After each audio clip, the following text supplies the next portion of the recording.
Okay, welcome everyone. This is the last day of the month of February. We've already shot through 2 of the 12 months of 2023, and this is DPRG's Robot Builders Night Virtual, and we're going to talk some robots tonight.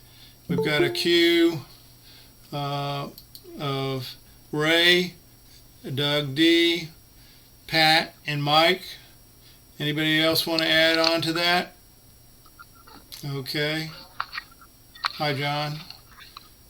Who else popped in? Okay. All right. So let's get started. Ray, you ready? Okay, let me try this, see if this works. A lot of things going up in Ray's space here. Yep. Oh, okay. Should I start? Should I start? Yes, go, Ray. Oh, okay. Anyway, I've had kind of played around with this three-phase brushless motor controller, and I had 3 different motors to, experiment with. This is it's so big it won't fit in the frame. This is one that came off a hoverboard, and that one is, I think, got a usable kind of speed and power range. There's 2 others. One that I've got on the desk wired. This one. Hold it back, Ray. I can't wait. It's kind of out of focus. Okay. Let's see. Okay. Yeah, this is another one. It's got an encoder on the back, so it's got the 3-phase windings, the 3 Hall sensors, and then a connection for an encoder on the back here. So I've actually got that one wired up. I think the 2 smaller motors, that one and this one. This is another one that has, it's got the 3 Hall sensors, and it's got an encoder on the back of it. Oh, so you have 2 encoder ones? Yeah. Okay. Yeah, the one from the hoverboard does not have an encoder in it. Anyway, so it took a little bit of time. It's kind of battling bad connections with crimp connectors, but got that, resolved finally. I've basically soldered the connectors, and let me get rid of that. Anyway, I had a Arduino Nano driving the 3-phase brushless motor driver. Hey, what type of Nano?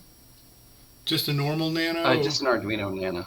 Okay. It's the little, I don't know how many pins that thing has. But it's a 328? Yeah, it's a 328. Okay.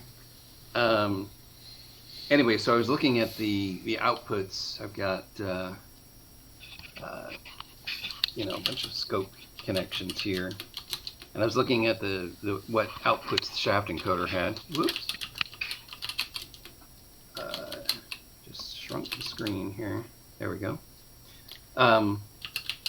Anyway, so I was doing some testing on it, and just to see what the RPM range was, and I can show you that real quick.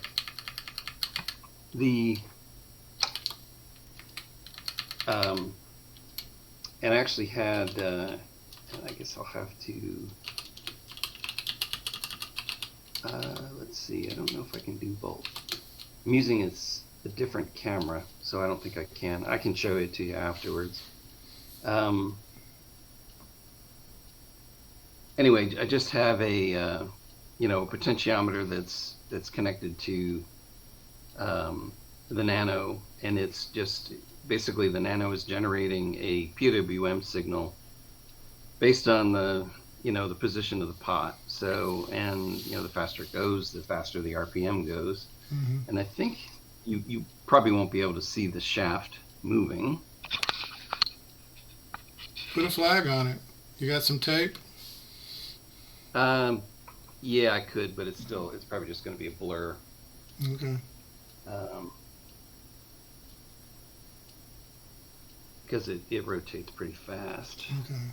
Which motor are we going to see? It's the.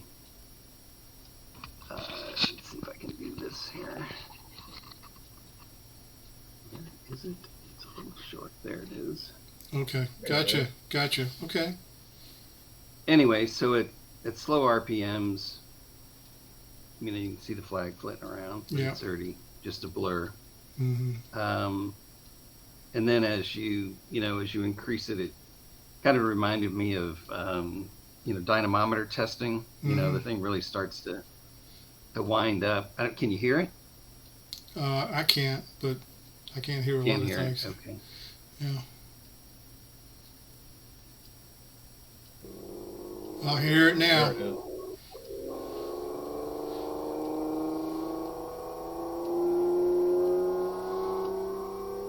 And so at max speed, it's doing about 2,500 RPMs. It just went into overdrive. What's that? It just went into overdrive and started whining. Yeah. Anyway, kind of makes the, a little bit of noise. I think there's a flat that's been milled into the shaft, so it's not quite, that puts it out of balance a little bit and gives it just a little bit of vibration. But I've had this motor for like literally 20 years. I got it from Hitachi when I left in 2003, and it's been sitting in a box forever. Same thing with the other thing. I actually bought the 3-phase motors because I wanted the encoder on the back, and they were cheap. They came from Tanner's. They were like $5 or $6, and finally got to test those. So it seems like it's a pretty good board. It regulates speed fairly well. If I grab the shaft at really low speeds, I can still stop it. It does increase the current, and there doesn't seem to be a way to adjust how much power you apply to the thing to get to get the thing to rotate at a fixed speed. So, but it's been kind of interesting. I think I can use the hoverboard motors for an outdoor robot. They're powerful enough. They run on 25 volts. The controller will handle up to 60. I guess if we do the contest on a good day when there's not mud over at Steve's place, it'll probably work because these tires don't have a lot of tread on them. Otherwise, could you do an overlay on the tires? Maybe something 3D printed or something. I might be able to. Yeah. I think it'd fit on the bed. So the tires are maybe, I don't know, 7 inches or so in diameter. But anyway, so that's kind of what I've been playing with. Just testing the motors. How many watts is the controller? It's supposed to be 400 watts. I don't know if if you could take it up to 400 watts or not. I think most people are saying it does have a pretty substantial heat sink on the back of it. But I think that requires you have to have a fan on it to be able to pull 400 watts through it. So what are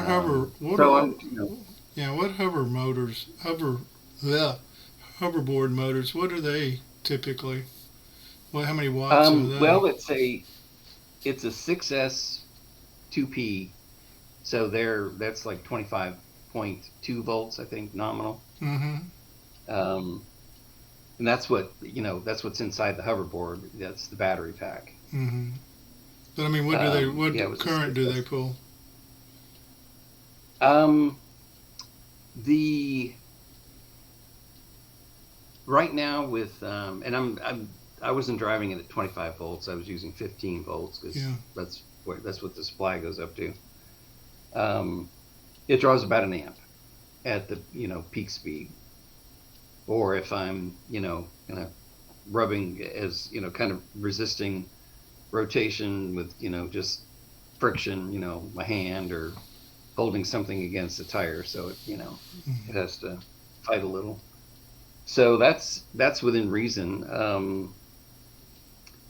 The battery's supposed to be I think a 400 milliamp, but at 25 volts, it's the carrying capacity of the thing is like 200 pounds, 220 pounds. Mm-hmm. And I think they said it'd go like 6 miles with, on flat ground, Wow. with a full charge. Mm-hmm. So I'm assuming it's got to be under the 4, But don't they 4 amp usually hour. boast about how many watts that those hoverboards use? I mean, I've seen I don't know. Oh, Okay. do they? Yeah. I looked at hoverboards once, and the one guy was claiming, well, this is a 200 watt hoverboard, and the next one was this is a 300 watt, or what, I don't know what they were claiming, but they went up progressively as they were trying Yeah. to. You got more powerful, and I was just curious, So I have no way to gauge what 400 watts. It sounds like an awful lot, and I was just wondering Yeah. So are you saying that you think this thing can easily drive their motor, no problem? Oh, yeah. Yeah. Yeah. Yeah, without an issue. It doesn't say what the wattage is. It just says it's a 25.2 volt, 4 amp hour battery. Yeah. What is there anything on the motor? No, it's let's see here if there's anything here. Capacity, maximum weight, maximum speed is up to 7 miles an hour. No, nothing about wattage, just the Okay. Well, 25.2 volts, 4 amp hours. You pull 220 pounds, speeds up to 7 miles an hour. Yeah, I don't see anything about wattage. well, let's kind of back it up. Let's kind of back it up just for grins here. So you have 4 amp hours, right? Yeah. And so that would be 2 amp hours per motor, right? Right. Okay. Yep. And you have 25 volts. So what do you 25 times 2? So it sounds like that would be no more than 50 watts total if it was all instantaneously gone, right? Does that make sense? I was just trying to say, can we back it up if we know how much battery? Anyway, you're saying it'll handle it with no problem. Yeah, so 25. Well, wait a minute, something up here. Here's something. Michael 2 says. amps. Yeah, that says it's only 50 watts. Okay. Yeah. Yeah. Michael's saying that the hoverboards can be from 250 to 400 watts per motor. So per motor, yeah. That's what he's saying. Wow. Okay. Yep. Cool. So, and then since that thing is rated at 400 watts, that's probably kind of confirmation that it can go. Yeah. Yep. Okay. So can you put a link to that controller in case anybody wants to go the hoverboard route? Yep. That would be really nice. Yeah, I know. God, one of the other guys was playing around with hoverboards. He didn't really say that much about them. Yeah. I'm trying to get my camera back. Says it is off, and I can't seem to turn it on. I may have to log out and log back in. No, not going to cooperate. Okay. Anyway, yeah, I can do that here in a second. Okay. Yeah, so it seems like this little controller, since it's only for one motor, 400 watts, it should cover it. I'm not gonna, probably not gonna push it to the max for Yeah. the outdoor contest, and Yeah. I don't have a 4 amp hour battery. Well, actually, Didn't you get one some? of them is. One time, I think 2 Robo Columbuses ago, I can't think of his name. Deltagraph, help me out. Came in. Oh, Ron. Ron actually handed out Yeah. some used helicopter batteries that were pretty much close Oh, to yeah. that. Yeah. Some of them were puffy. Well, he didn't say they weren't puffy. They were just not up to the standards of a competitive helicopter pilot. Is the way he Oh, was. okay. Yeah. So I don't know what that means, but Yeah. Maybe they, didn't meet up to their ratings or something. yeah, probably. Okay. Well, sounds interesting. I'm gonna really. Yeah. Sounds there's plenty of weight capability. Yeah. Would you yeah. go with like 4 hover motors, or would you do 2, or one per side? Kind of depends if I could ever find another hoverboard for cheap, I think, So Okay. I only Okay. paid $7 for that one through Goodwill. Yeah. But it's kind of like the thing you get it while it's there, because if you don't, it's going to be gone. Yeah. And I've been there since, and no Is other it- hoverboards have shown up. Never shown up. Okay. Yeah. Well, that's cool. Okay. Yeah, so it's kind of neat. The motor, like most of the hall connections are 5 wires. VCC ground and the 3 hall connections for A, B, and C phases. Hmm. The motor on the hoverboard actually it just says TM on the printed circuit board. So I'm assuming it's a TAC. It looks like a TAC anyway.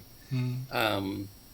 It's going to require some additional circuitry though, because it's fairly low level. It looks like it's AC coupled, and it looks like it's a pulse width that's proportional to speed. And so, I could convert that to, maybe an analog value, and then, use the A to D in one of the processors, and, basically map that to a speed. Mm. Otherwise, the little driver board also has a TAC feature, tachometer, but it looks like it's basically looking for where the 3 Hall effect outputs overlap each other. So you get like 6 pulses per rotation. Hmm. So not a very high resolution setup, but you could use it if you had nothing else. But it's not going to be good for you want more than, let's see, what would that be? 360 by 6. What is that? Like 40 degree, resolution on your wheel. That's pretty poor.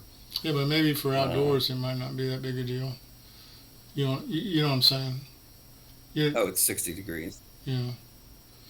Yeah. If you were a sixth of a revolution over off, you wouldn't. I mean, you wouldn't be concerned about it. You don't. Yeah. It's still kind of coarse. I think the encoders on the motor that I revved up, it's actually 512 counts per revolution. Okay. And it's got an index pulse, so 1 pulse per revolution. Mm-hmm. So that's in comparison to 6 pulses per revolution. It's quite a bit more. So, and then I have some other steppers, or not steppers, three-phase brushless motors that don't have the Hall outputs. They just have the three, phase connections, but they do have encoders on the back, so you could pretty much figure out, where in the rotation the shaft was to be able to energize the different windings more accurately, and use it as a position or speed kind of thing. I think, well, this one, the black motor, will do 2,500 revolutions per minute, which is, that's good for just a motor speed, but not so great. You can't stick a wheel on that and make use of that speed way too fast. Yeah. So there'd have to be some, a gear train between these motors and the wheels to basically be able to use the an RPM range like that. Yeah. So, that sounds like pretty complex engineering problem too at that speed. That sounds like the hoverboard motors is the way, the much easier solution. Oh yeah. Anyway, so I was thinking for smaller robots, you definitely have to stick a gear train between the motors and the wheels. Mm-hmm. But yeah, pretty much the hoverboard motors, based on their max speed and what they give you, I think they're usable. Still can't get my camera back. I may have to log out and log back in. All right. Well, Ray, let's move to the next guy, and then you can come back in. Okay. All right. Okay. Yep. We can continue this. Okay. All right. So, Doug D, you had something that you would like to. Yeah. So last week I confessed that I was going to try to build a robot to go to my steampunk convention in December, and I think I have very ambitious plans since I've never actually completed a robot start to finish. And I thought I would kind of show off some of my plans that I haven't started building anything. I have started ordering points or parts, and we'll see here. When is that supposed to happen, Doug D? December, usually the first weekend or so. It's in Galveston. They have a Dickens convention, and they let the steampunkers go along. And so, let's see, I should be sharing my screen now. Let me show this diagram. This is an outside view of what I'm planning on building. A little background is I want it to look like a backpack. So this left side here is showing the side view of what it'll look like, and those are the wheels kind of folded up and some fake batteries I'm going to put on there just for looks. And then it will deploy itself down to the ground, unfold the legs, and run around using some object avoidance and follow behavior. So this shows the side and the top view. And then this is the side view with the legs deployed. They folded out. The fake battery pack, which is basically some tubes with some water and some bubbles and color to make it look like it's some kind of battery, and actually doing nothing but bubbling. And the real batteries are going to be some Ryobi batteries on the top there. And those are 18-volt batteries, and I may or may not need two. I'm putting two on there just so it'll have lots of power and last for a long time. And let me see what else I had to show here. I did some diagrams since I didn't have a lot to build. Oh, internal diagrams. This is what inside the box looks like. I've got these things that look like wheels are actually a pulley that is used to deploy the wheels from their folded up state to folded down state. So I have one for the front legs and one for the back legs because I want them to be able to fold independently so that it can do behavior like fold the back legs up and sit, fold the front legs forward and lay down, or put them back into place so that it can be put back on the thing. You can see on this diagram it says some kind of head. I haven't decided what the head's going to look like yet.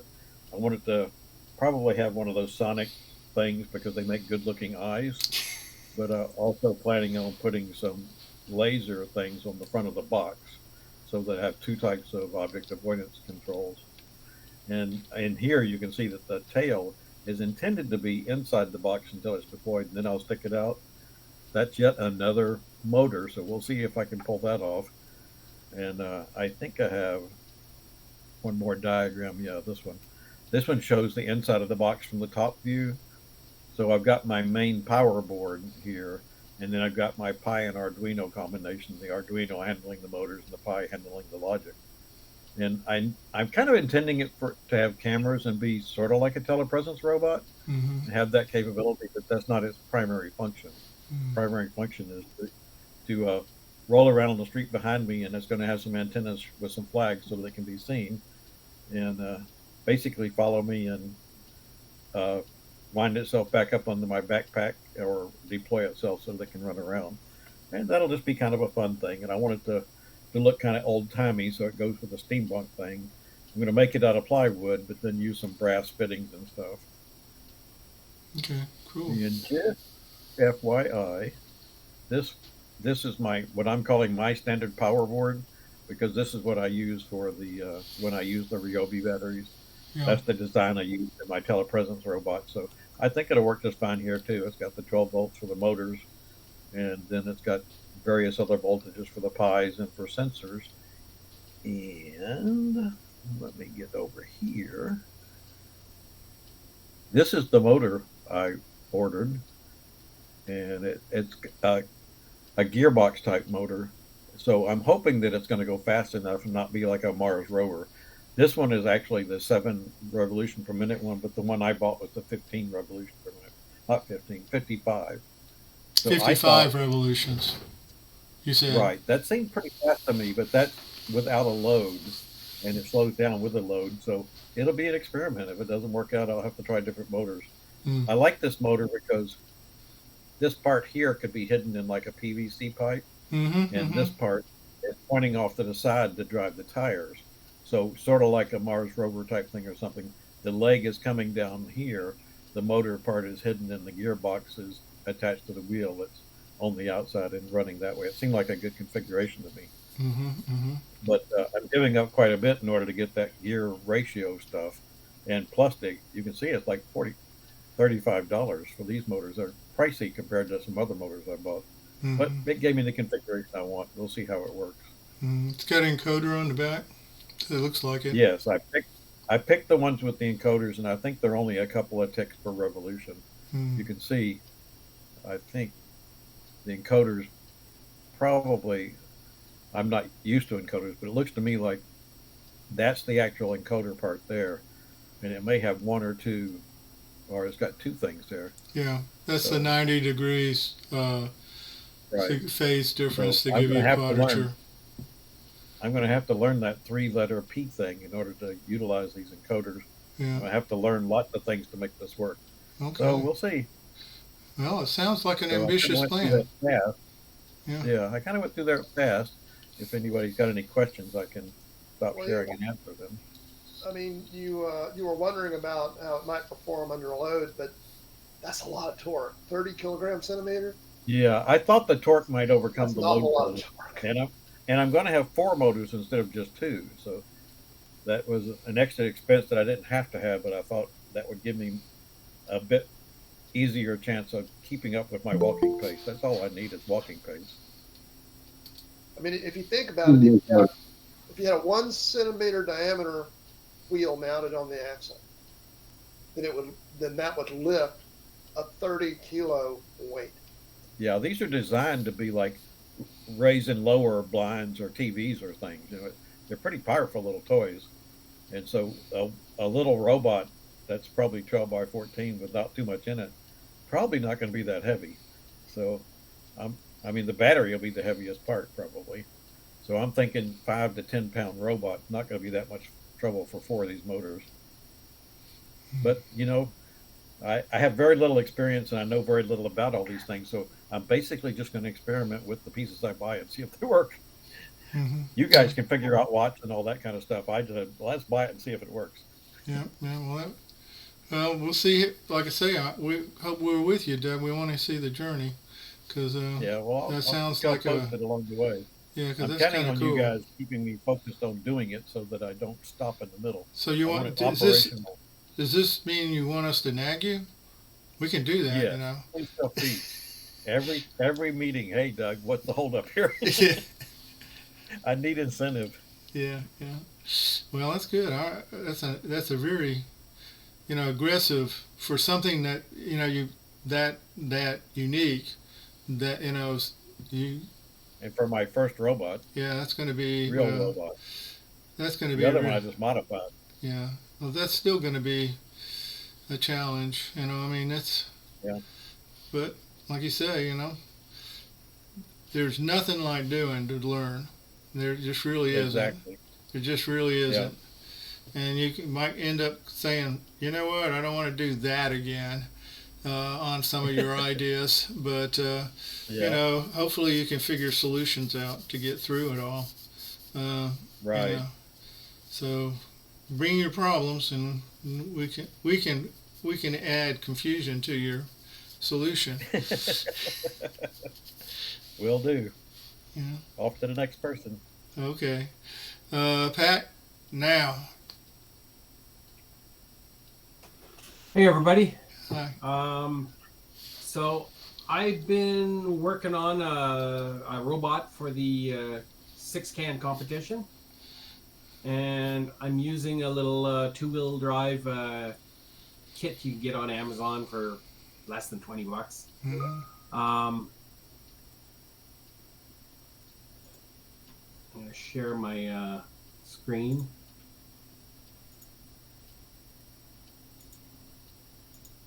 So basically one of these type of motors. I don't know, everybody can see that? Mm-hmm. So the question I have is, with the encoder disc, there's 20 slots in the disc, and using a interrupt with a change on a change of input that'll get an interrupt, I can have 40 pulses per wheel rotation. So it's not a lot using a 6.5 centimeter diameter wheel. So my question becomes, if I'm trying to do speed matching on them, there's not a lot of resolution on that. And when I do my calculations, so if my robot is going basically 1 foot per second or 30 centimeters per second, I've got about 17 milliseconds between pulses. And then that substantially goes up. So at a quarter second, over a quarter second, so 272 milliseconds, I'm at 1.875 centimeters per second. So what I was trying to figure out is how can I detect when I'm actually stopped? So I'm using an interrupt, and the time between interrupts is what I'm using to calculate a speed. So since I can't really count a whole pile of pulses to say, hey, here's my time in a certain amount of speed, because there's so few pulses. So I'm using my microseconds between pulses to count to count velocity. How can I decay that velocity to 0? And I know Paul had worked on it. I give him the suggestion, but I'm trying to figure out how to do it. And the one that's bugging me is that, so as I'm slowing down, I'm going, less than 2 centimeters per second. I'm a little over a quarter second. It makes it really hard to decay that down to nothing for a speed. Mm-hmm. Does anyone have a suggestion on how to handle that? Well, because, I'm closer to the end of the tunnel than you are, Pat, I tend to try to keep things super simple. In my case, what I would say is I would buy those DF robot motors for $7.50 a piece. And because by the time you buy the optical encoders, unless they came with your kit, if you didn't get the optical encoders, if you buy the optical encoder boards that go with that rotation wheel, you'll end up spending as much as if you just replace the motors with the $7.50 motor with the encoder on it. And that encoder is fine. So it would solve your whole problem. you'd be moving off, slowly on to the next problem without any problems for less than 15 bucks. That's the way I'd want to go. Now that's me, okay. I tend to agree with you on that, except the problem is that I'm sitting on probably let's say about $30 for the 2 motors to get them here in Canada, and a month and a half. Can you $30 to get? How about DF Robot? Do they? Actually, not DF Robot. What's the name of that robot shop? That's a Canadian store. Yeah, robotshop.ca. Yeah. I think they have them. Oh, if they have them, I can get them in a week. Yeah. I'll take a look at that, because I never thought of Robot Shop, because they carry quite a bit. I've ordered from them in the past. Yeah, I order from them. So yeah, they're a good store. Yeah, they started in Canada out of Quebec, and they branched out into the U.S. Yeah. And they have a U.S. store set up. And I've always thought they came from Canada. At least I got the U.S. version. Yeah, there it is with the encoder. That's on the back of the motor, though, right? Yeah. Yeah. So yeah, which is better. I mean, it's just the only thing you might find a little bit tricky with these, because these are an upgraded motor and they use a brass shaft, okay, as opposed to the plastic output shaft. The sizing is just slightly different, so you may end up having to, depending on the wheels you got, you may have to modify them a little bit. That's what. If it's too small, you use a file. That works easy. But the bigger problem is if they're too large, and then you have to shim them. You know what I mean? So, yeah. I mean, if you can get those for 30, might be, even considering the complexity of this problem that you're trying to solve with such a low resolution, I do think these would be a better solution if you could get them. They'll fit right into your kit. They'll fit right into your kit. I mean, I use them interchangeably. You convinced me on it. It's the way to go. I can just do a timed interrupt routine and look at my counts, and if they didn't change, then I'm at 0. It makes it nice and simple. Yeah. Without having to calculate a velocity based on the timed interrupt or the interrupt timing. Yeah. So basically, Pat, the answer is throw money at the problem. Sometimes that's the answer. Yeah. I think in this case, okay, I'll tell you why, Pat. I actually bought one of those $21 kits and taught a course and taught a course using that robot.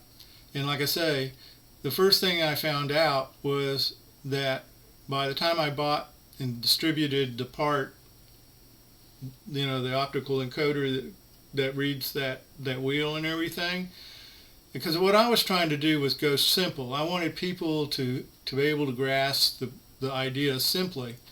Well, it turns out that it isn't simple, and it actually makes the problem more complex.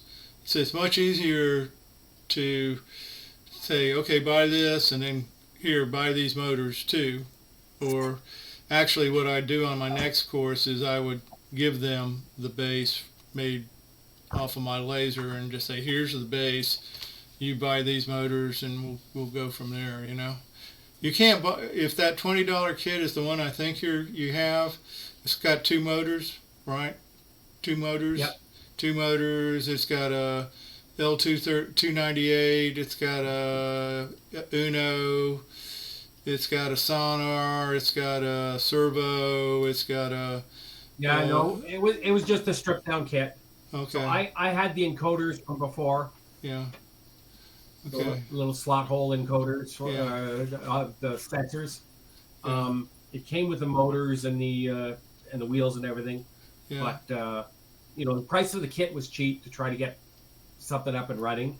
But I think I agree with you that if I'm looking to get a decent count, that I'll have to, like you say, Yeah. throw money at it, and I don't think it's going to be that much. $30 and it's done. Yeah. Yeah. Did you look? Were you had a chance to look at DF Robot? Did it have them? I'm not DF. DF Robot has them. I've seen them. It's just shipping that kills us to Canada. No, I'm at Robot Shop. Does Robot Shop have them? Oh, I'm sure they will. Okay. All right. Take a look right now. Yeah, so Pat, why do you need to know when you're approaching zero? When I'm at zero, so that I know that I'm stopped. So when you command it to stop, you want it to stop, and you want it to stop at the same rate, so that your robot keeps going in straight, whatever direction you want it at. Mm-hmm. So if you tell it, hey, move, let's say 800 centimeters in the forward direction. Well, number one, you want it moving in the forward direction and not wandering off to the left or to the right to try to get to the can. You want to try to get to the area where you're going, where you've seen the can. So ideally is your follow through, and yeah, you have to make corrections as you go because floors are uneven and there's wheels slip and stuff. But at least it gives you a better chance if you're not just random error in your motor movements. Yeah, I'm going to be using a accelerator and gyroscope type sensors. Like the inertia sensors to keep me straight. Okay. So, oh well, yeah. Hey, Pat? I guess that's how I'm hoping to solve the problem. Hey, Pat, Yes. could you hold up your robot again? The robot? The one with the encoders. Yeah, I want to see the encoders on it. Oh, Or I'll not I'll just put the picture back up because it's a lot easier than seeing him in my robot. Okay. If I've still got it up there. Share. So basically, that's the motor with the encoder disc. Okay. One thing to bear in mind, that's not a true encoder. That's an optical interrupter. And you're going to have to keep track of the direction that your robot is traveling in. 100%.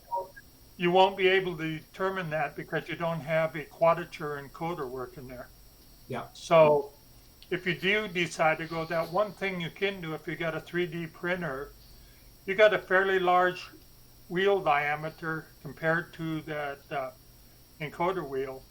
You can reprint that wheel that's on there, the encoder. You could probably double or even triple the amount of interrupts you get from it, if that helps. Yeah. That- No, I think Doug's got the idea is just to go, because I was eyeing up those motors he's talking about with the encoder on the back shaft of the motor, like in here. Yeah. And then you go to a motor that has whatever it is, 12 pulses per motor rotation. Okay. And with 120 to 1 gear ratio, it gives you way more pulses. Plus, you have direction automatically. Okay. So A comment here. Paulo makes the encoders, if you will, and I actually took the motor like you have and mounted their encoder on the back of it. how did you get the encoder disc to fit on there when there's no shaft, there's no motor shaft sticking out? Well, there was enough that I could. Okay, so on the motors I have there's about a 32nd of an inch of shaft sticking out the back of the motor. Now, I'm not quite sure. It's been so long ago, but I was able to successfully do that. I'm not sure exactly how I did it at this Okay, point. I had looked at trying to do something like that as well, but I said, okay, there's no way I'm going to stick something on the end of the shaft, and Okay. other than gluing a paper disc on the shaft with a dab of glue, maybe, but that's about it. Actually, David Anderson did do that in one of his, but it was one of the Pittman motors. That usually stays on for, maybe 2 or 3 rotations, and then you find it on the floor, I think. Yeah.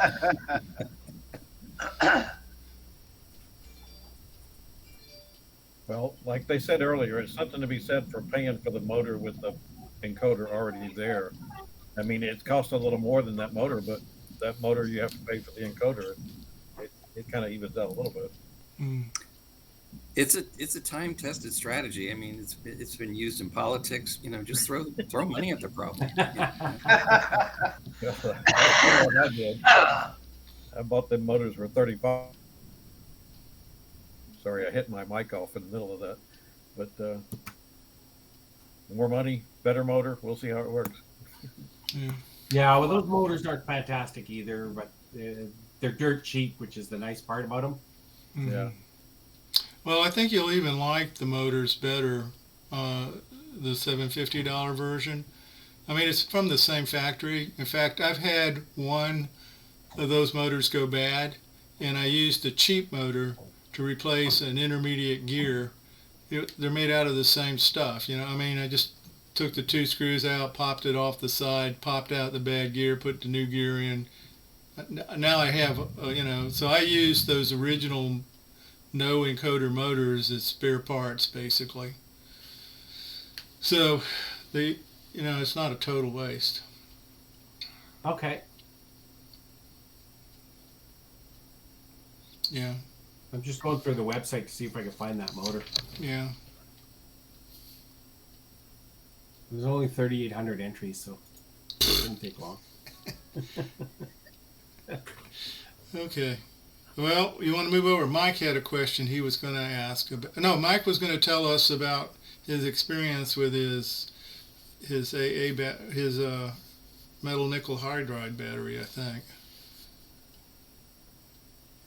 Yeah, you're muted, Mike. Okay. Yeah. Yeah. So I went on vacation last week, and I came back and plugged it and wanted to go plug in my robot, play with it.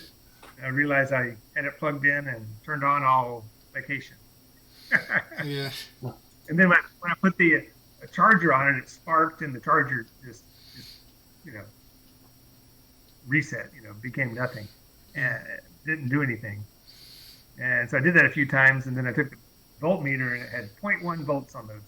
It's a 6 volt, 5 cell nickel battery, and so it's like, oh crap, I killed my battery. But I looked online, and I said, okay, I'll take my lab supply and I'll crank it up to 7 volts and current limit it to 1/4 of an amp, and stuck it on there, and an hour or so later, it was starting to drop current, and then my charger started working. So Yeah. I was Okay. like, yeah, save my battery.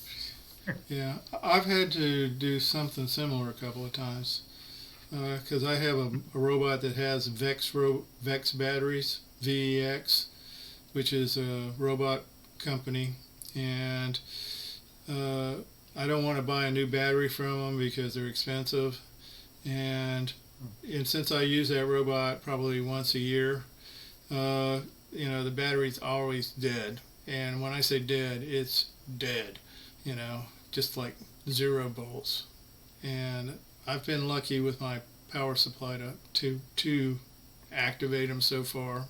I'm sure it won't last very long, but many more times, but it's got me through a couple of years. So Do you find that the battery is any good though after that? I mean, sometimes it'll look like it charges and you go to use it. And no, it charges up. It does charge up. Seriously? Yeah. I don't know how to test perspective now, but Yeah, I mean, if you ask me, did it take a hit? What is its milliamp hours? I'm sure that didn't help, but it's one of those things that it's good enough where it gets the robot to run for several runs, and then it goes back on the shelf and don't mess with it for a while. So So I've been working on the 6-can robot. It's 7 inches by 7 inches, so it's pretty small. Yeah. And 4 mechanism wheels. So I've shown that before on it. on this channel. Yeah. And I started working on the sensors, and I'm using the ultrasonic sensors, and I'm learning how unreliable they are, Yeah. or how fickle they are. Yeah. Yeah. So I've been testing it, and then I realized, oh, the can is round, so it doesn't have much reflection. It just comes off a little bit of a reflection off of the cylindrical can. Mm-hmm. And when it's close to the sideboard, the can just disappears because the reflection off the board just swamps it. Mm-hmm. So it only has like a 1 meter detection range with nothing close to it, Mm-hmm. instead of like 4 meters like the sensor is supposed to have when it's looking at a can. But when you get it anywhere in the vicinity of a wall, then that sort of shrinks it down even more, less than 1 meter. Mm-hmm. And so I'm still learning, Yeah. and this I put together still here. Okay, so I put together a little.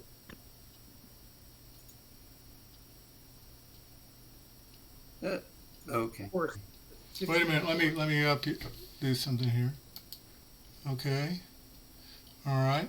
So together a 6-can cord, like with the walls, and now I'm trying to put little spots of tape on the wall and trying to understand how good the detection is and where it fails, so I can work on the algorithm of finding the can. Yeah. I thought I could just, scan everything and know where the cans are, but since it's a small range that will actually detect the cans a lot, I have to change my algorithm for locating cans. So that's what I'm working on. Okay. Hey, well, there's two things there I wanted to say. You're using probably an HSR04. Is that what? Yeah. Okay. Now, not all HSR04s are created equal. There's many variations of that, and there's some slight variations of it that have different names that don't work very good either. If you can get good HSR04s, you can get them.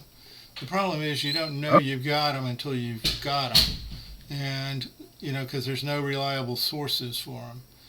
You can spend a lot of money and get a ping sensor from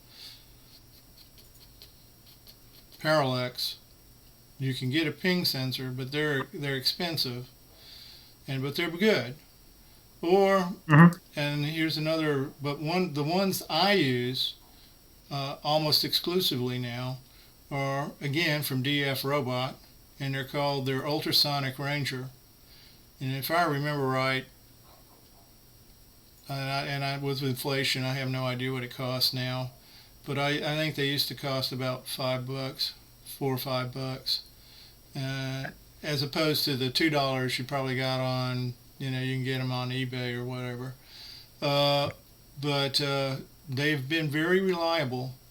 They go up to a certain distance, and I can't remember the details because I haven't looked at it in a while. I want to say it's about 80 inches. Okay, so they can actually do it 0 to 80 inches very, very reliably. And then beyond that, they give you a funky number that you can filter out, so So what you do is you say the number should be smaller than this number, and that number represents 80 inches. Okay, if the number is bigger than that number, then you throw the reading out. Right. Okay. So it's easy to filter out bad data from those sensors, and I'll look for a link and see if I can put it in. But also, can you go back and show us your course? Because Scott, you said you were gonna look at building a new one, and I was wondering because this one looked awful simple. I want to see how are you? You looks like you're holding the corners together with some sort of bracket. Yeah. little 3D printed bracket. Yeah. Okay, all right. And is that just 1/8 inch? What's the material? Oh, it's a decking board. Is what? How big is it? It's 8 inch. Yeah. No. I mean, what is the material? It looks like it's composite half inch composite bamboo. composite. Oh. Yeah. Composite decking. It's 3/4 of an inch. Okay. 3/4 by 8 inches. How long is the longest? Is the longest piece long enough? It looks like it. It's not the length scale, but it's the width scale. So. Oh, okay. So I got you. So, well, anyway, I just thought there might be 8 some. feet long instead of 10 feet long. Like the goal area is a little funky too. I think it's 7 feet. I don't know. But I'm just trying to use it for the sensors. Yeah, no, I understand. I was just wondering if there was any ideas there for Scott. Well, actually, Doug, our course is finished. Okay. Okay. You got it. I actually have pictures I can show of the parts and how it sets up, and I actually have some video of CanMan scoring the first point in it. So, Okay. I don't know where you're at in the queue, but when it comes around to it, I have some pictures to share. Okay. All right. So before I put the walls up, my sensors were working a lot better, but after I put the walls up, then the sensors started getting overwhelmed by the reflections from the walls. So it's like, crap. I'm glad I did it. Yeah. Yeah, one of the problems with sonar, yeah. Recovering. Yeah, so I understand why people are going to cameras. I appreciate that, but I'm doing mine old school on a small budget. See what I can do. It's a challenge. Matt, I think it was a couple of weeks ago, Mike was talking about using sonar to find the cans, and he was going to use 2 different sonars and look for a step between the 2. And I'm not sure how that's working out for you, Mike, but like we talked about, Okay. sonars have a very large field of vision, so it's hard to distinguish a small, can object out of something, a sound cone, basically, right? Right. I sweep the sensors, and then I look for the beginning when it starts seeing something, and then at the end point where it stops seeing, and find the middle point, and then pick the minimum reflection, and it's pretty accurate to a couple centimeters, which is good enough to get to the can, and then use LiDAR to pull it into the last centimeter. Yeah. That's the same way CanMan works. Is I use a camera to recognize the color, and then I have short range, IR sensors that line me up to the can and actually activate the arms to grab the can. So it's fairly similar to what you're talking about. Right. So when the can's right in front, both sensors see it, and I can use it to triangulate and figure out where the can is.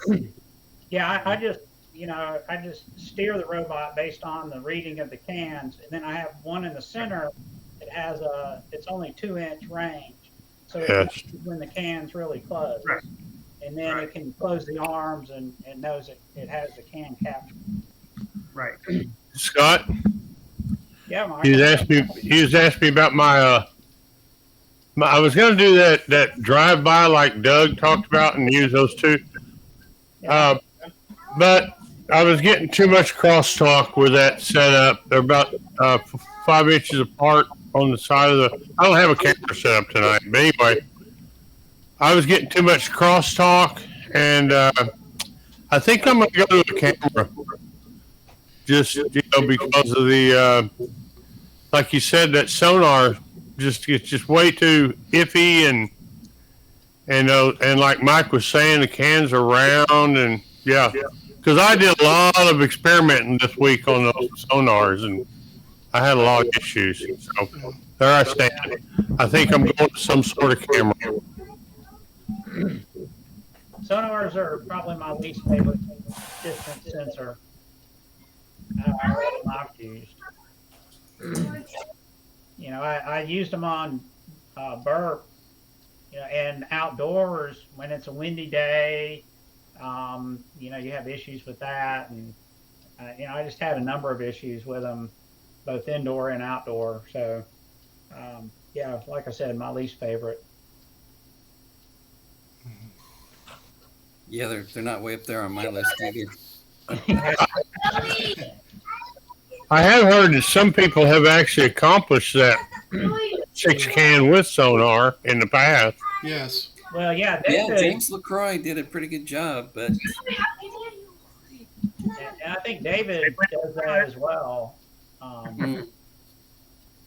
But you know, I know the ones David uses are different than like what you're looking at, Mike, or even Michael, what you were working with, those SR4s.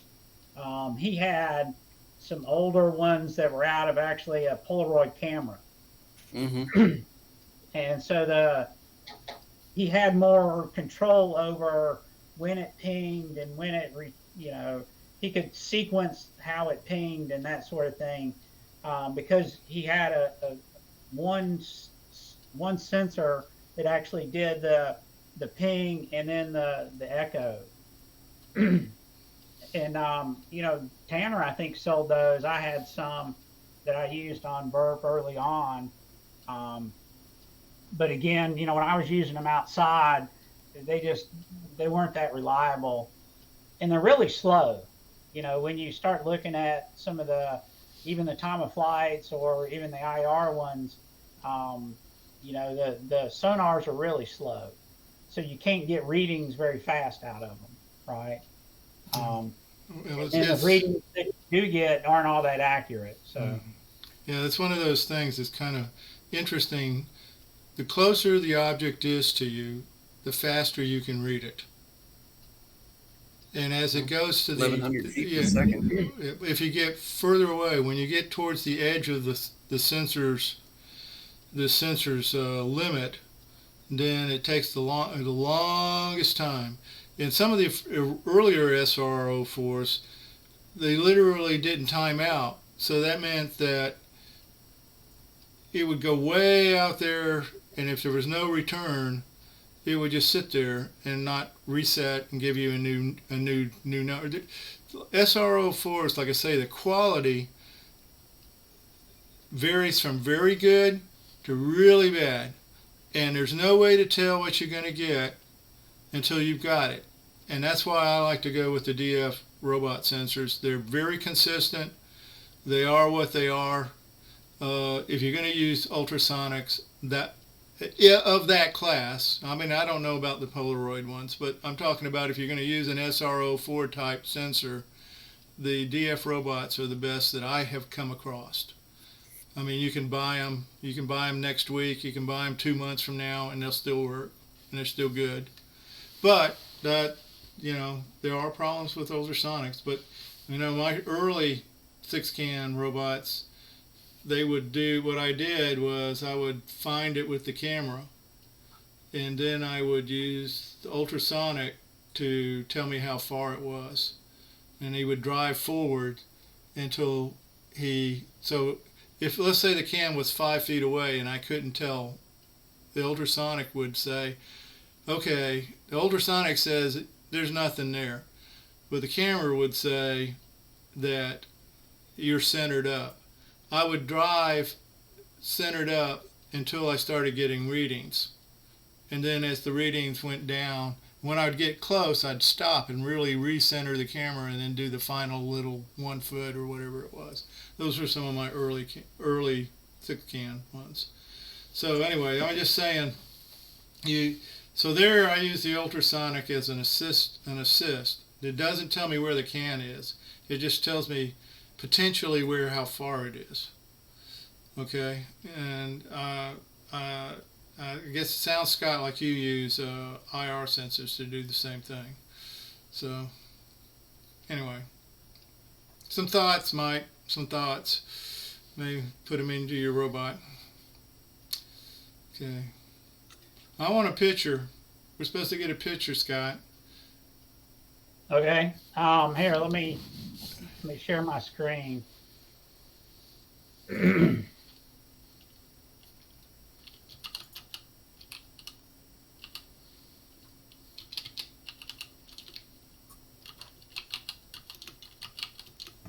right, can everybody see that? Yeah. All right, so these are the four parts. So basically you have the four corners and the sides are split. So they tie together. And then these bars are actually the top of the goals.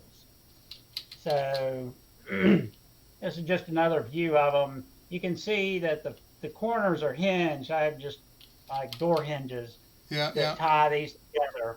So, and these will stack, you know, basically they'll stack in a stack. And then these are pins that tie the middle joint together, and there's better pictures of that coming up.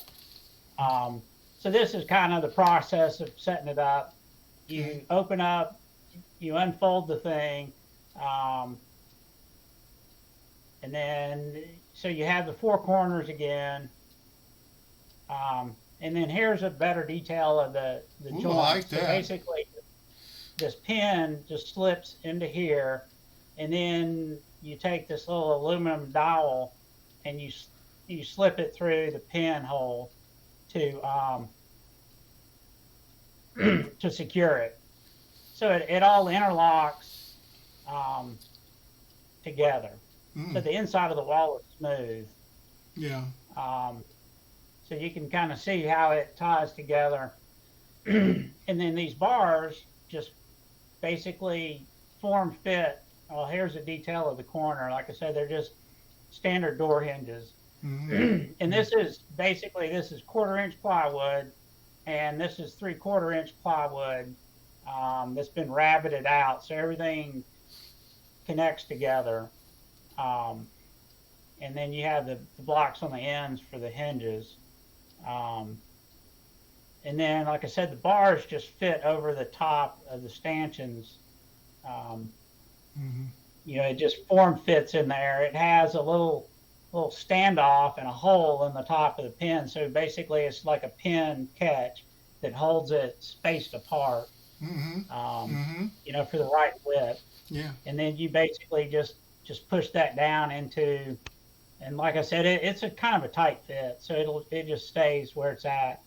Okay. And so that's what the course looks like, of course, when it's set up, and it's 7 feet wide and 10 feet long. Yeah. Although I'm going to have to ask for an exception from the rules committee, is it turned out to be 10 feet and 1/4 inch long and not 10 feet. Oh, no. So we may have You're to gonna have to rewrite redo the it, rules. Scott. You know, I'm not trying to cheat or anything. I'm trying to give you full disclosure, but that's how it came out. 10 1/4. Okay. Well, hey, are the things look like the goalposts are kind of low? Is that the regulation height? It's 12 inches from the floor to the bottom of the rail is 12 inches, which is what the rules say. That's what the rules say. Yeah. Okay, that's good. So I bet the rules. I bet the rules failed to specify tolerances on the measurements.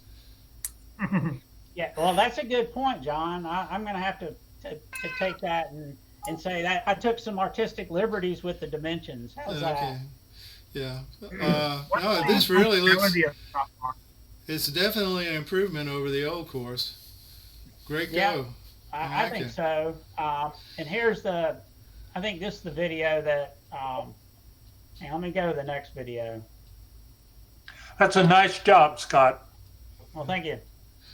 So here's Can Man successfully navigating the course and handling the 6 cans.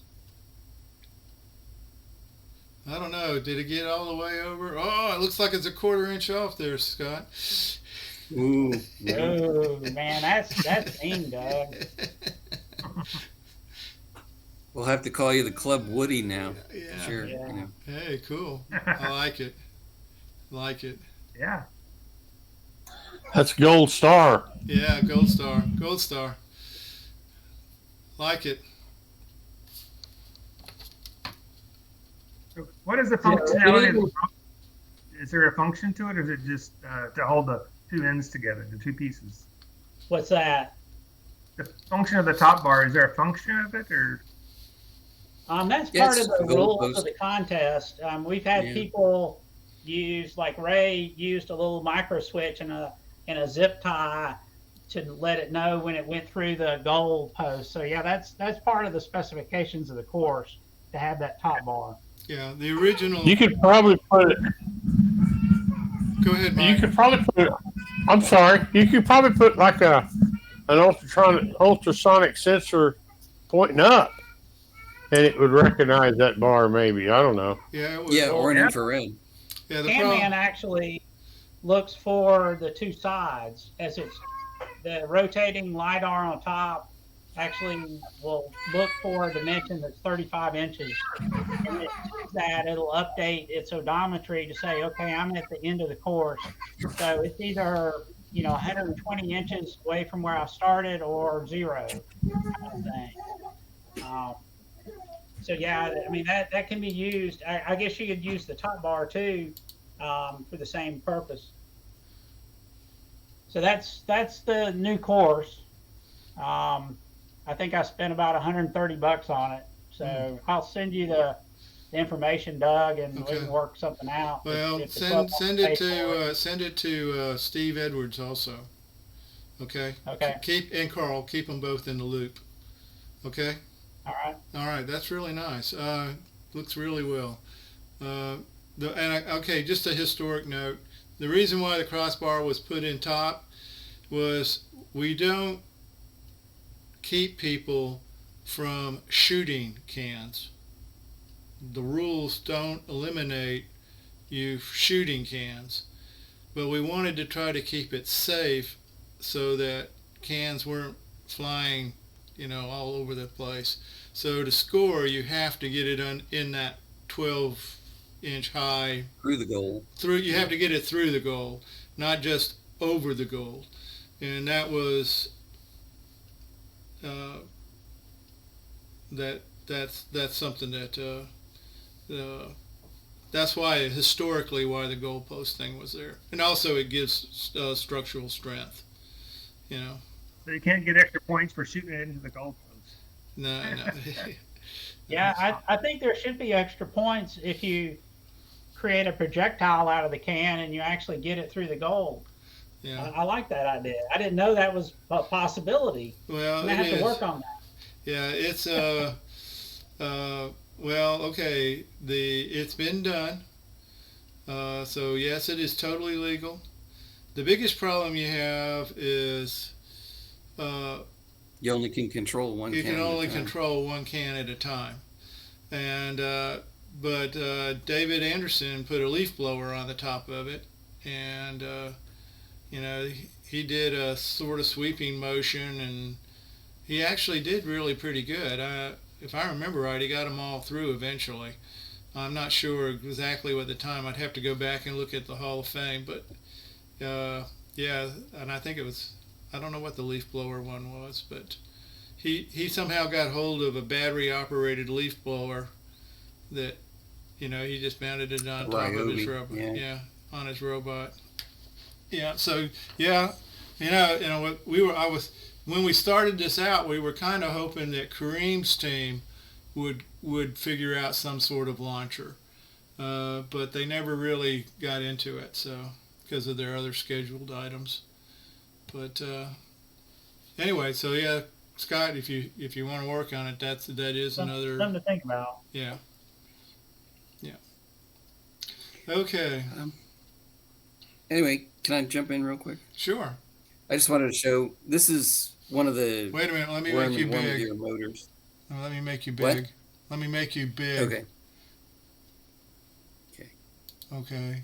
you there? Yeah, you're there now. Pin me.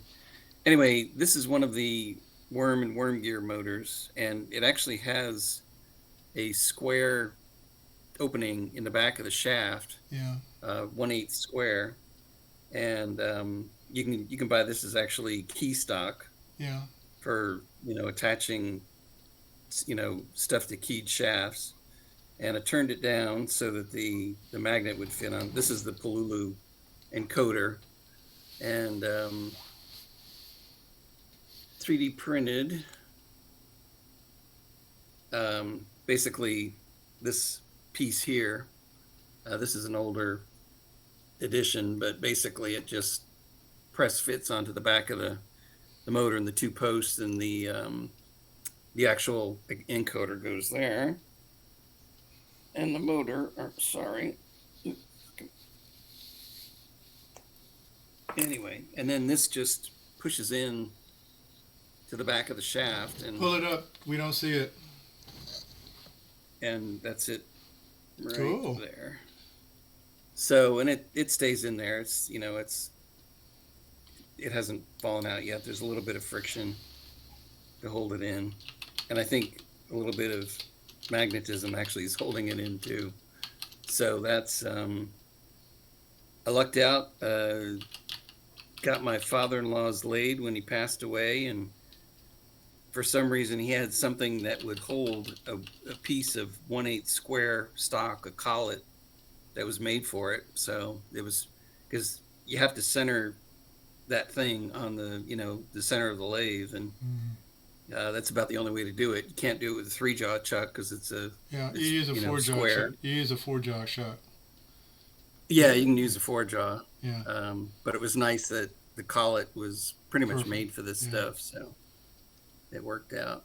So that's anyway, a door, and that's a Pololu's. window drive motor. Oh, it's a seat motor, like Oh. to elevate or pull a seat forward, or it's got a big, lead screw on it, and it comes with a lead screw nut. And, you can either get it in steel. There's the steel one, or you can get these from MJP. What is it? MJPA. This is actually a machined brass one with a pretty nice flange on it. That also works. Up. We can't see it. Oops. Sorry. Okay, yeah. Anyway, so those are the two, lead screw nuts if you want to use it as a linear actuator. But for the outdoor robot, I just stuck shafts over this and wheels and gears to make it a 4-wheel drive platform. Mm-hmm. Oops, taking the nuts off. Anyway, so Hey, Ray, on that surplus center. Okay, you showed Go us ahead. the motor. Okay, excuse me, the Yeah. magnet, which I know you can buy. Yep. You can even buy them independently from Pololu. Oh yeah. And the question That's is, what I did. which encoder did you modify to go with the 20 millimeter motor encoder? Is that the Well, one I you- did it by counts. There's one that's a 12 count, another that's a 20 count, and I chose the 20 count. No, I mean, where the Hall effect sensors? Where did you get them from? Oh, they're from Pololu. So, yeah, so you bought them separately, or did you or did you take another motor Yeah. and just modify it? No, another you can encoder. You can buy the magnets with the encoders. Oh, okay. I didn't know you could do that. Okay. Yeah, or you can buy them. I think you can buy extra magnets if you want. Yes, you can So, buy extra magnets. I know that. I have a couple. Yep. Okay. Anyway, so that's Nice. the Nice 20 solution. count. Yeah, it works pretty good. MGPA.com sells the motor, but theirs doesn't have access to the back of it. I got these on Surplus Center, and they're actually less expensive. I I really like these these came from MJPA, the brass, machined ones. Those are kind of nice. And the ones from Surplus Center also come with the nut, the steel nut. So anyway, so you can use them as linear actuators. They're pretty good. You've got, I don't know what the shaft length is. I forget. Several inches.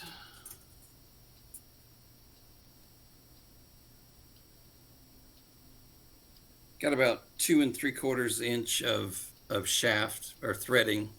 So, you could use a linear actuator if you needed less than 2 3/4 inches on it. So they're pretty good. Mm-hmm. I think, I don't remember the exact RPMs. I want to say they're, I don't remember. I'd rather not say, but I figured it out at one point, but I don't remember what it is now. So.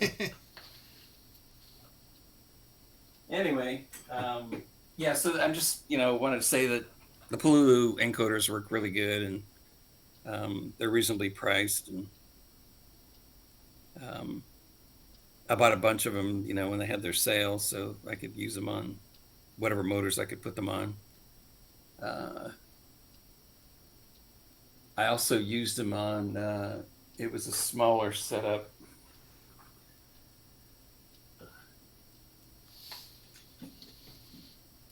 This one was actually used for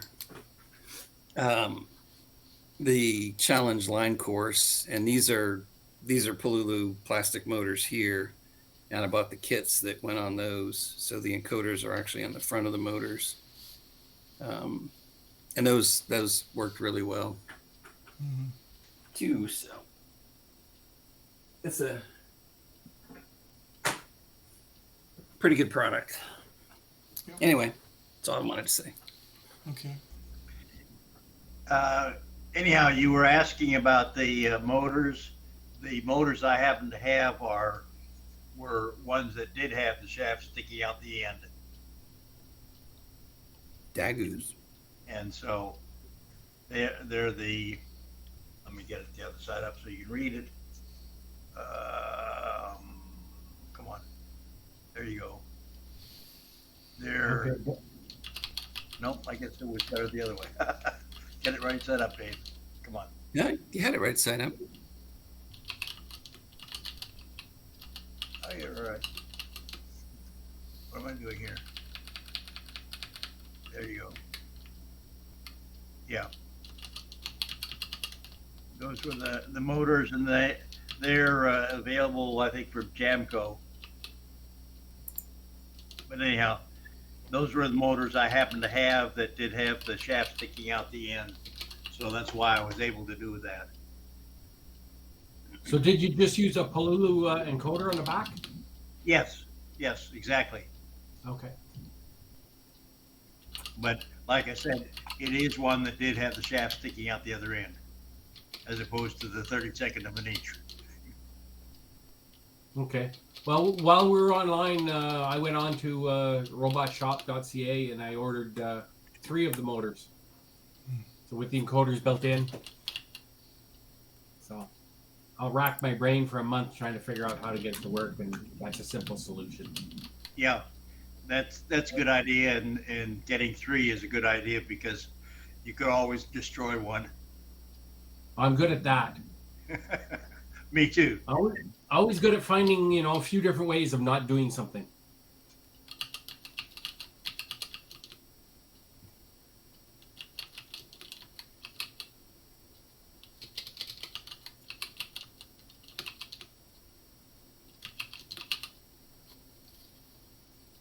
Okay.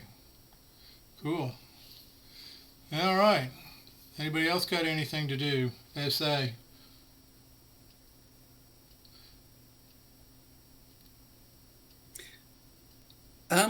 Yeah, I was playing around with the ESP32 cams to try to figure out, what a frame rate was for those. Mm-hmm. And if you put the OpenCV.js on the ESP32, it's about 2 frames per second, so it's a little slow. He has another setup where basically the ESP cam sends an image to your laptop, and all the OpenCV stuff is on your laptop. Mm-hmm. So that should be faster. It's not, it's not sending. I think it sends 3 separate images: the original, the mask, and then the original with like the outline of what color you were looking for, and the it also would put like a small sample circle of of the color, color pixels that you wanted to define in the image or highlight. So it's probably faster because you're doing most of the OpenCV. Well, I think all of the OpenCV stuff on your laptop, but how much faster, I don't know. I haven't tried it yet. Yeah. I want to say. I have. Oh, Go ahead, Mike. Go ahead.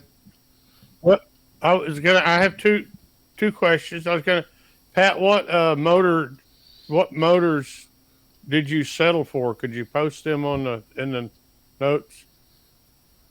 The motors you have decided. I'm just curious because I looked through that robot shop a while ago and I was having trouble. You didn't find those little plastic ones like Doug was talking about, did you? I found the yellow plastic ones. Yeah, With encoders. Yes, so it's a DF robot motor. I can give you the DF robot link. Oh, I have the DF. I have several of those DF robots. Yeah. But you got it from the robot shop? Yeah, I got it from the robot shop. Okay. I'll put a link in there. Yeah, I'm just curious at which one you got, but I've got some of those DF robots motors that Doug's talking about, and I really liked them. So anyway, I was going to ask, let's see, anybody got an opinion on the Husky lens? I mean, I was looking at all those.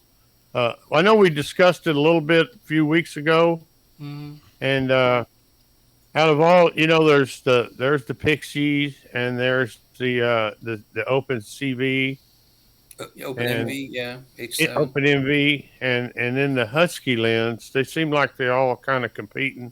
Mm-hmm. Anybody got an opinion on that Husky lens? I think Doug's got one. Yeah, I got one. To me, okay, they really aimed at machine learning. Okay, so object recognition. They make that really easy because you simply capture a few images on. Otherwise, you use their embedded model and you add images to it and create a classification. And so, and you don't. There's no programming per se. You do it all through their little interface, and then you have to take the output and use that in your program. Like I said, dirt easy is definitely the Pixie Cam. Yeah, and I was thinking about Pixie Cam, even though the OpenMV, right? OpenMV. That's the one that has the biggest range. It can do the most things. All right. In Husky, well, now that's got a learning. It's got a learning. Go ahead, Doug. Well, there's example programs like Ray said last week.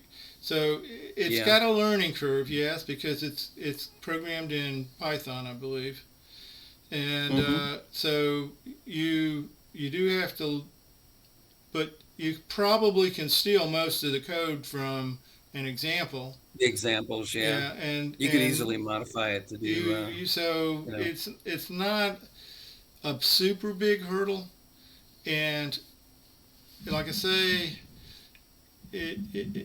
I can't. What do they go for now, Ray? I don't know. I know everything's. I think about $80. Okay, so they're $80. I think close to about $80 or something like that. And I want to say a Pixie Cam goes for somewhere between 40 and 50 bucks. I'm not sure. But so Yeah. it's, you know, you're saying, well, okay, do I want a lot more functionality for 30 more bucks? Or do I want, Well, or do I want something that I can just drop in and worry about other problems? Okay. So well, since we, yeah. yeah, since we're so close, you know, to competition, for me, the Pixie Cam 2 might be the way to go for, you know, because I got other code to worry about. Yeah. You But, know, you know, I've gotta got remember- other hurdles. Yeah. Huh? Because it looks like I can kind of just use the output of that Pixie 2 and use an Arduino and then, so I would have less, I don't know, programming hurdles to jump over with the Pixie 2. That's what I'm thinking. Well, I that's don't- what do y'all probably, think? I'm thinking that's probably true, but don't think it's not without issues. You still have to make sure that your color that you train the camera on is correct. Okay, and that can be a problem because, well, it just can be a problem. I don't know why, but you're in the room, you change the lighting. Somebody flips the switch and the lighting changes, and all of a sudden your camera doesn't find the cans.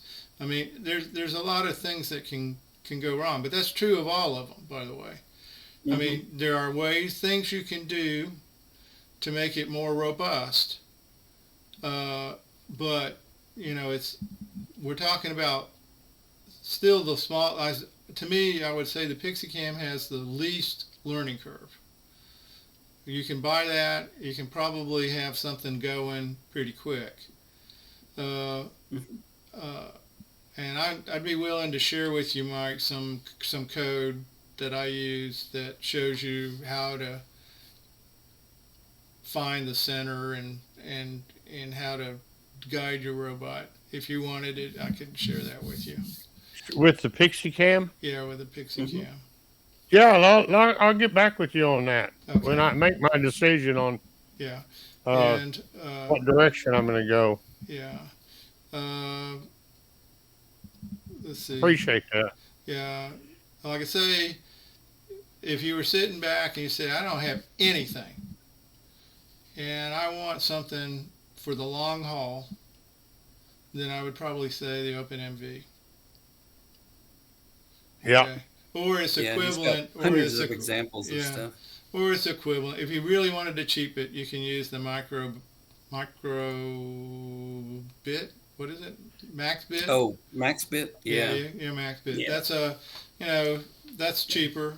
Yeah, that's like, I want to say that's like $30 or $40. Yeah. And Still so around 30. so it's cheaper. The Husky lens is if you're interested in learning I want to do some object recognition, or they actually have a program or a model that will let you do some line following. There's some, let's see, object detection, object recognition, line following, blob. I think they have a blob detector in it. I'm not sure. I wouldn't be surprised. There's like 5 tricks that it can do. Okay, So let me All ask right, you something. appreciate it. Doug, you've done a little bit of research into this. Let's say I'd have a project where I want to put a color camera pointed at a bird feeder. Yeah. And I want it to be able to identify and count each species of bird that it encounters. Mm-hmm.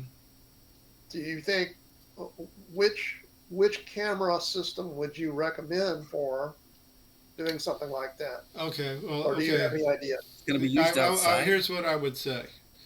Okay, if you want to do this, you want to do it cheap, because it's out on your bird feeder. You don't really care, or do you want to do it super well? If you want to do it super well, then you need to go out and collect thousands of bird pictures. That's the idea. Yeah. I'm assuming that I would be collecting the images myself to do the training. Yeah. So that's one way of, essentially create in that case, I would probably use an Oak D Light. And Oak D Light can handle that just no problem at all. But it's more, it's $150, so I expect it to Right. be able to do better.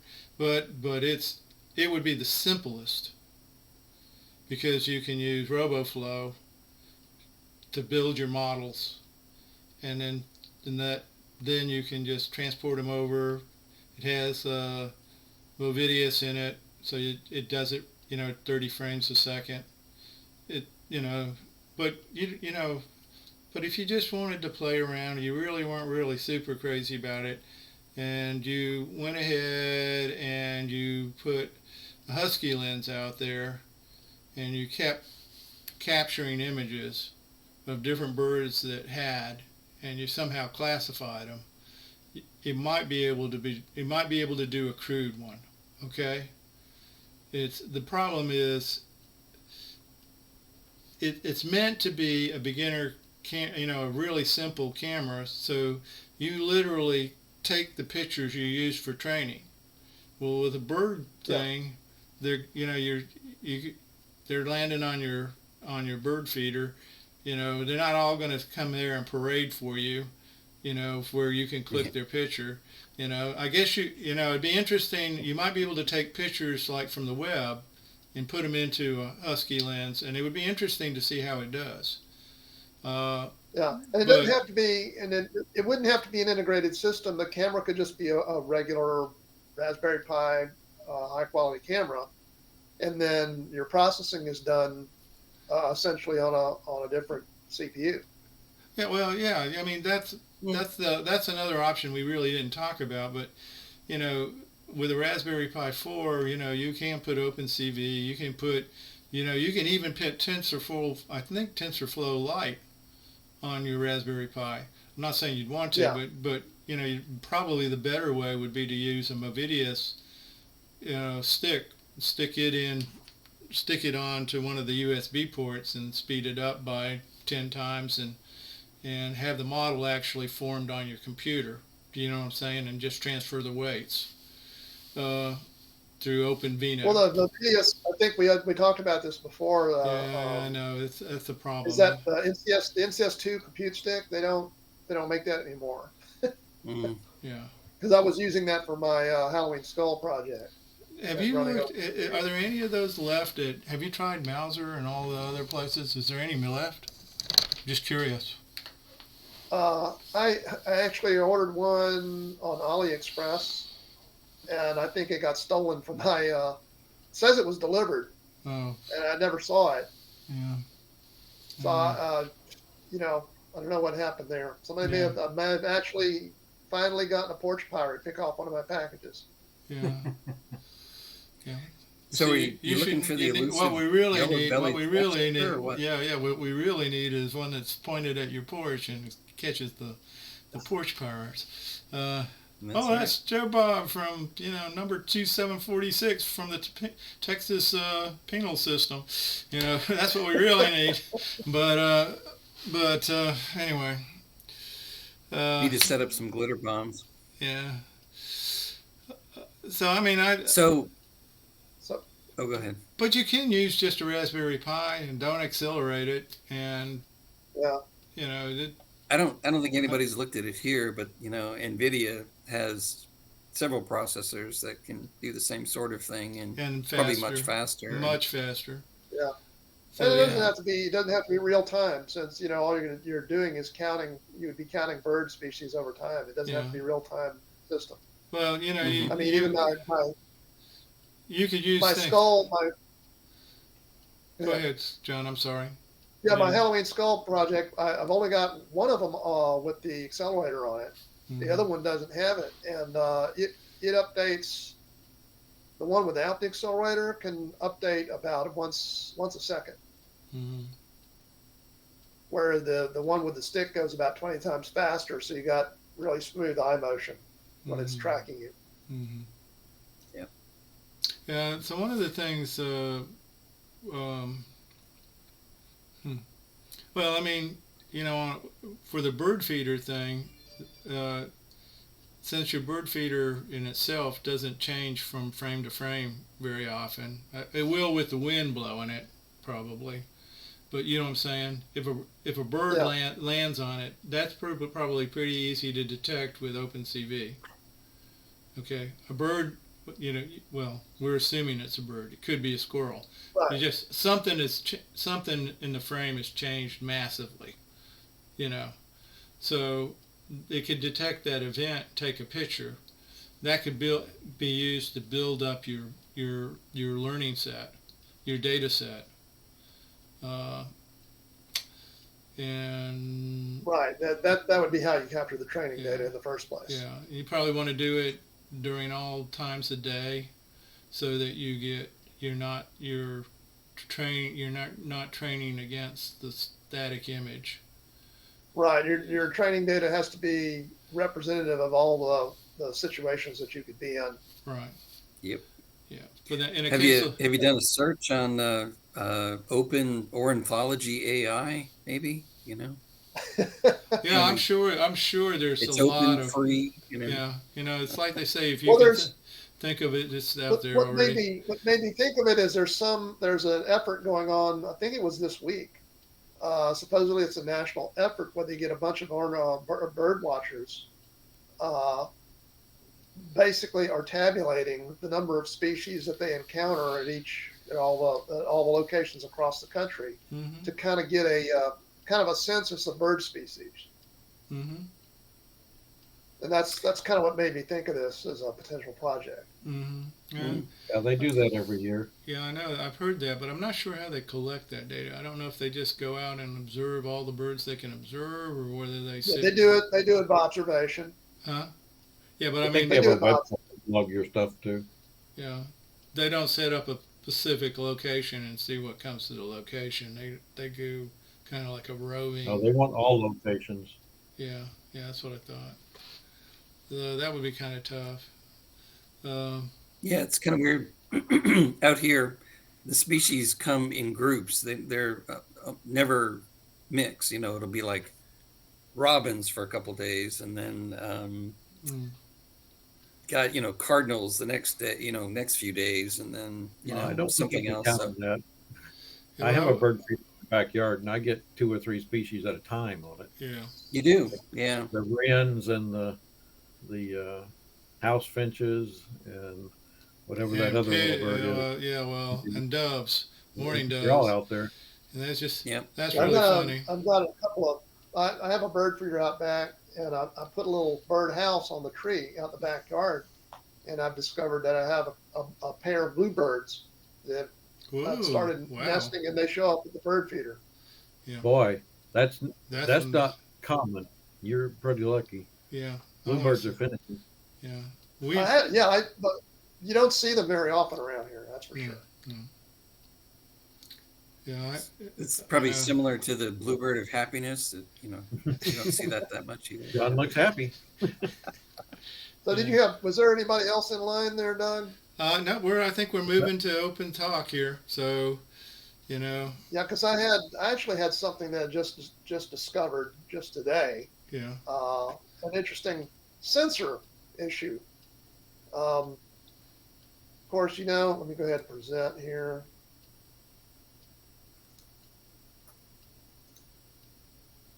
Of course, I have this street security camera. Yeah. That I've just been mucking with, and I told you I was going to replace the infrared emitters on there with a different module.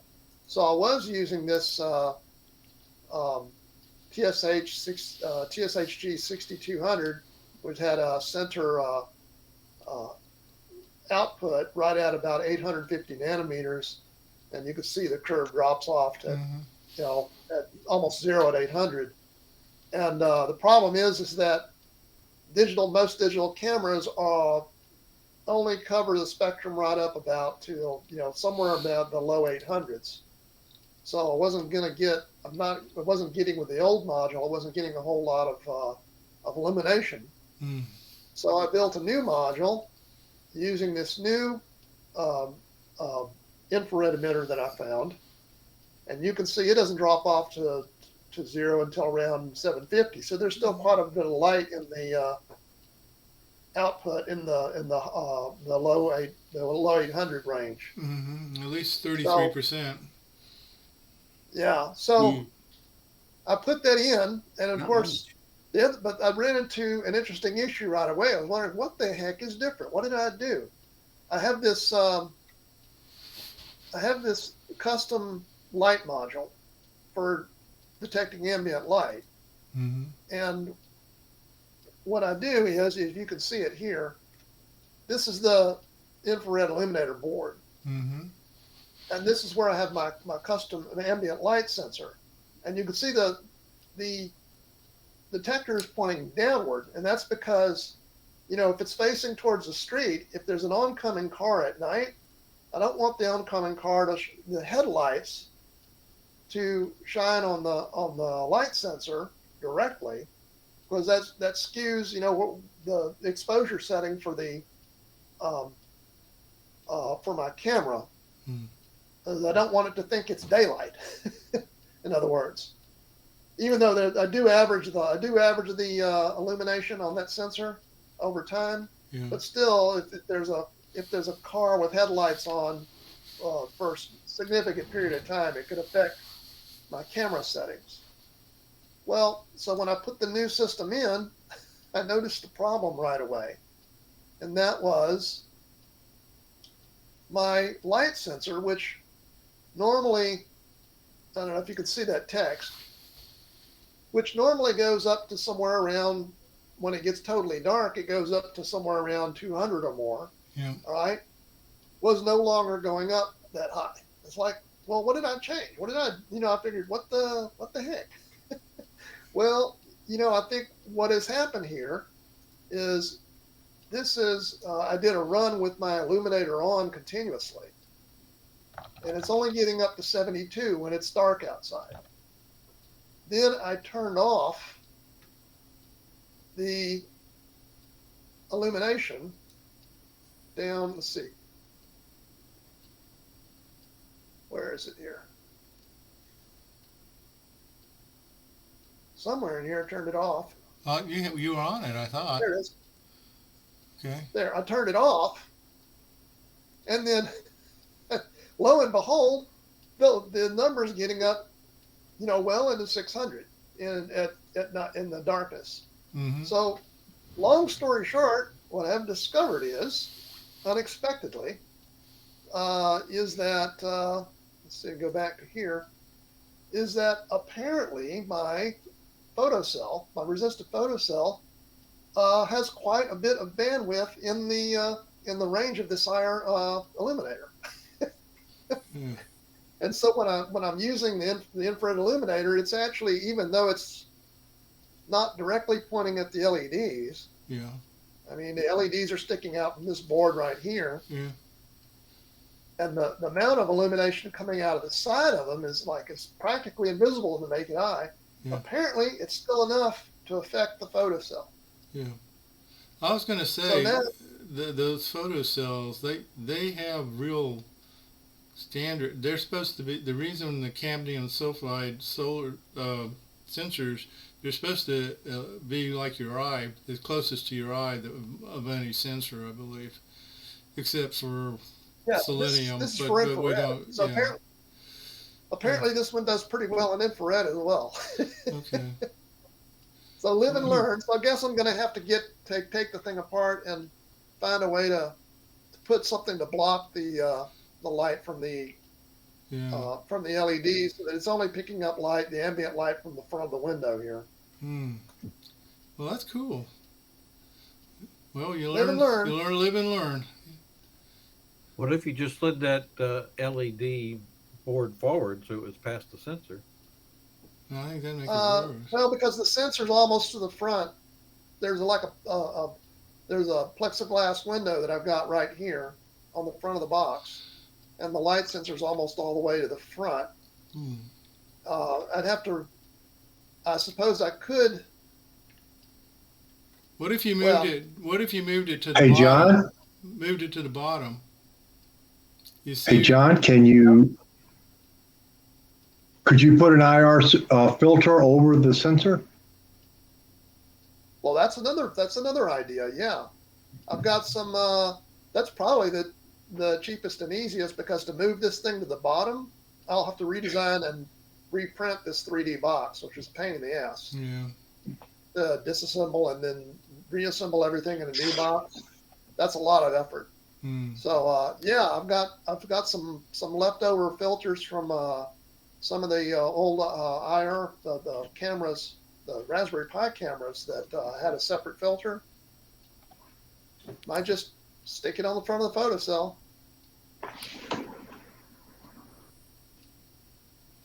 Anyway, that was an interesting experiment, an interesting problem. Yeah. That cropped up. Cool. That is neat. Well, it's good that you found it too. Figured it out. You know what I mean? It's this. Yeah, it's like it's going. Wow, what did I do? Yeah. So I didn't touch the.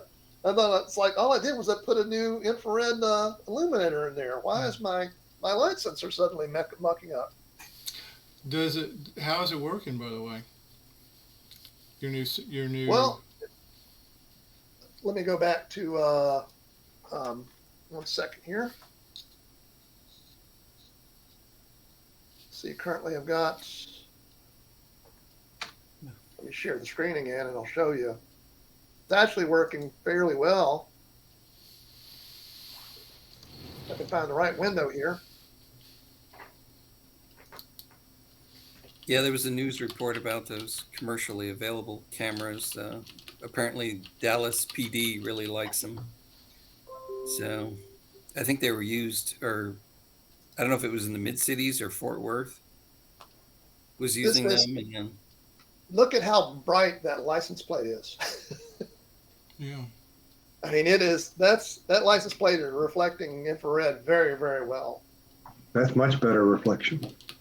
And with this with the illumination, I'm also getting some illumination on the car, although you can't really see it much. This vehicle can't even tell what color it is. It might be, I'd have to guess, but. Well, I don't think you're going to get color out of infrared anyway. you might see a difference in the reflectivity of the paint, though, if you have, the word Chevrolet across the back or something. Yeah, but I think that's going to be more. Yeah, but that's that green you're seeing is from the license plate light, not the IR. Well, license plate lights are white.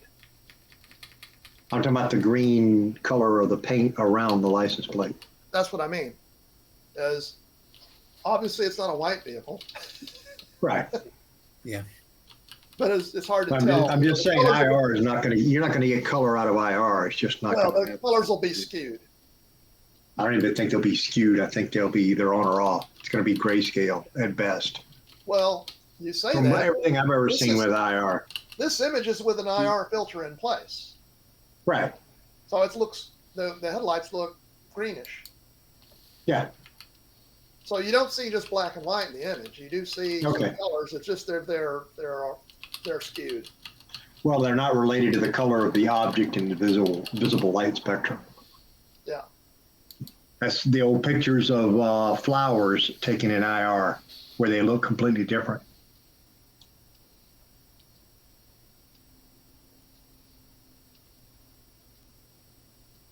That's all I have. Okay, cool. Okay, guys. Anybody else? It's now 9:30. It's getting close to probably for my bedtime. So. I have a question. When is the 6-can competition? I just can't seem to find it on the website. Okay. Michael, you caught me. I haven't put it up on the website. Second week in May, and okay. I haven't gone out and guaranteed the room yet, and that's why it hasn't been put up. I have to guarantee the room, and then I can go look at it. Okay. I thought I heard that. Couldn't find it. Thank you. Yeah. Well, also, Doug, what contest are we actually having? I know the 6-can and normally we have Foursquare, but I don't think we're having that this time. Actually, I think they said that they won't.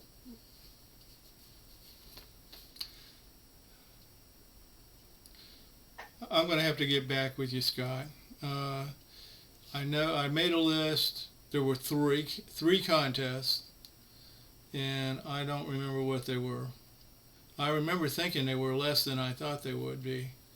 But I thought Foursquares was one, and I thought 6-can, and there was one other one, but I can't remember what it was. But we'll see. I'll go back through and find it. Huh? Was it Quick Trip? Was it Quick Trip? That's what I'm thinking. Yeah, it might have been Quick Trip. But check the paper. The question was, okay, so here's, Scott, this is kind of the way it is. Foursquares is going to be, nobody's really dominated on that. You know, we've gotten several under half-inch type numbers, but nobody, nobody's just really aced it. The Quick Trip, Carl has done his go forward and go back, and nobody's even got times near his. So he's got the Quick Trip crown, so we're giving everybody a shot to knock him off that if they can. And then there's 6-can, and somebody else has the crown on that one, and we want to knock him off on that one. So that's probably the reason why the three were picked. We're open to anybody who, look at the competitions. If there's one that you want to run in, I was surprised that nobody wanted to try line following. Maybe it's just too old hat, but anyway, that's fine. So I think those are the three. So in fact, I'll probably write those down as the three so I remember. So Foursquare, Quick Trip, and 6-can. Okay, got it. I can't wait to try that new course. That really looked neat. Does it hold its squareness pretty good? Because it looked like it would. Well, the joints on the sides interlock, so the sides are nice and straight.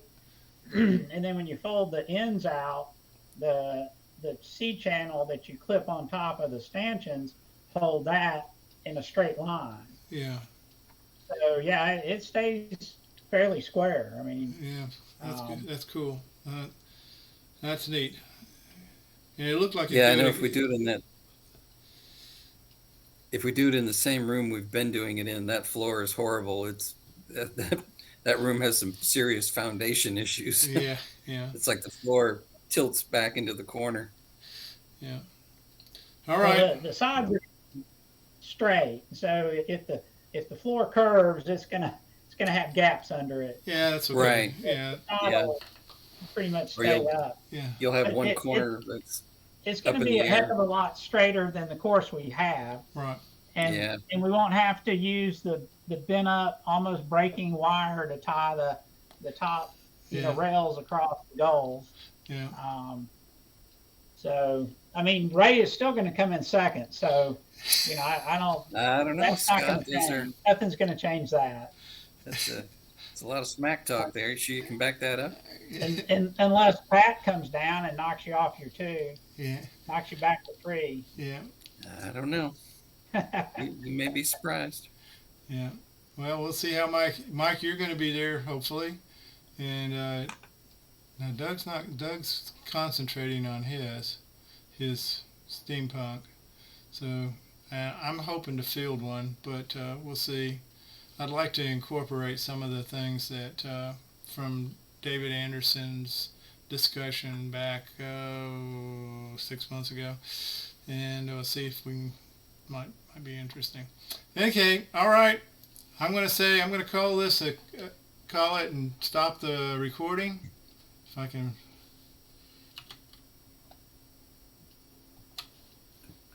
Yeah.